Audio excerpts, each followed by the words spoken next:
এত কথা বল, উপস্থাপক এত কথা বলে। জুলাই গণ অভ্যুত্থানের পর দেশ ছেড়ে ভারতে পাড়ি দেওয়া কার্যক্রম নিষিদ্ধ আওয়ামী লীগের সাধারণ সম্পাদক ওবায়দুল কাদেরের শারীরিক অবস্থা এখন গুরুতর।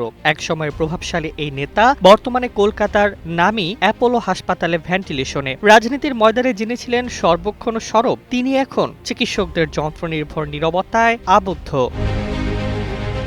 হাসপাতাল সূত্রে জানা গেছে, বার্ধক্যজনিত একাধিক রোগে ভুগছিলেন কাদের। বেশ কিছুদিন ধরেই কলকাতার নিউ টাউনের বাসায় শয্যাশায়ী ছিলেন তিনি। অক্সিজেন সাপোর্ট চলছিল দিন দিন। গত শুক্রবার হঠাৎ শারীরিক অবস্থার অবনতি হলে তাকে দ্রুত বাইপাস সংলগ্ন অ্যাপোলো হাসপাতালে ভর্তি করা হয়। ভর্তি করানোর পরই তাকে ভেন্টিলেশনে নেওয়া হয়। চিকিৎসকেরা বলছেন, চিকিৎসায় সাড়া মিলছে ঠিকই, তবে অবস্থা এখনো সংকটজনক।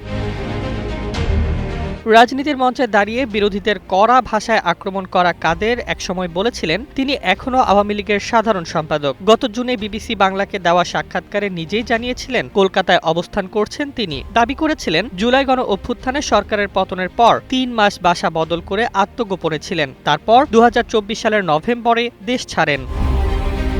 ২০২৬ সাল থেকে দলের সাধারণ সম্পাদক, টানা ৪ বার সংসদ সদস্য, দীর্ঘদিন মন্ত্রিত্ব, সব মিলিয়ে ক্ষমতার অলিন্দে যাতায়াত ছিল নিত্যদিনের। অথচ এখন সেই নেতা বিদেশের হাসপাতালে শুয়ে ভেন্টিলেশনের শব্দ শুনেই সময় কাটাচ্ছেন। রাজনীতির চাকা যে কত দ্রুত ঘুরে, ওবায়দুল কাদেরের বর্তমান অবস্থায় যেন তার সবচেয়ে বড় উদাহরণ।